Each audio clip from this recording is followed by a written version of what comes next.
नागपुर शहर में बुजुर्ग महिला के गहने चोरी करने वाला गैंग गिरफ्तार, 15 लाख के गहने बरामद। नागपुर के सराफा बाजार में 64 वर्षीय बुजुर्ग महिला के पर्स से सोने के गहने चोरी करने वाले महिलाओं के गिरोह का पर्दाफाश हुआ है। पुलिस ने 2 महिलाओं और उनके एक साथी को गिरफ्तार कर चोरी किए गए गहने बरामद किए। गिरोह भीड़भाड़ वाले इलाकों में बुजुर्ग महिलाओं को अपना निशाना बनाते थे। तहसील पुलिस चोरी मामले में अन्य आरोपियों की तलाश कर रही है। आगे की जाँच जारी है। दिनांक 25 ऑगस्ट रोजी वयोवृद्ध फिर्यादी शाखेरा गोहर या काही खरेदी करता आमच्या सराफा मार्केटमध्ये शहीद चौकात आलेल्या होत्या।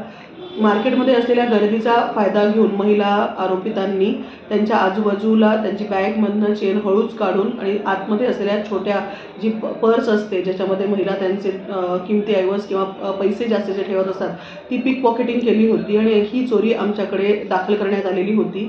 त्यामध्ये जो संपूर्ण माल सोन्याचा गेला होता तो जवळपास 155.17 ग्राम वजनाचा होता, अंदाजे म्हणजे जवळपास 15 तोळे प्लस माल असा होता।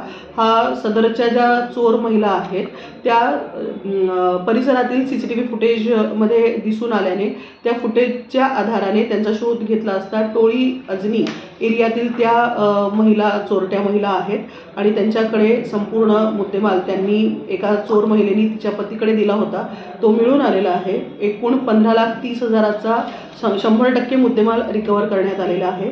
चोरी करणाऱ्या महिला सह चोरीचा माल स्वीकारणारा महिलेचा पती सुशील सुनील हातगडे ह्याला पण अटक करण्यात आलेली आहे आणि त्याला आज रोजी आम्ही माननीय न्यायालयासमोर आज रोजी माननीय न्यायालयासमोर हजर करीत आहोत। यामध्ये कोणाचा काही पासवी रेकॉर्ड आहे का, मोडस कसा आहे, यापूर्वी सुद्धा काही गुन्हे दाखल आहे यामध्ये काय माहिती? यामध्ये ॲक्च्युअली ज्या चोर महिला आहेत त्यांचा पूर्वीचा रेकॉर्ड काही मिळून आलेला नाही, परंतु टोळी एरियामधल्या राहणाऱ्या बरेच लोक ह्या चोरीच्या कामामध्ये लिप्त असल्याचे समोर आलेले आहे।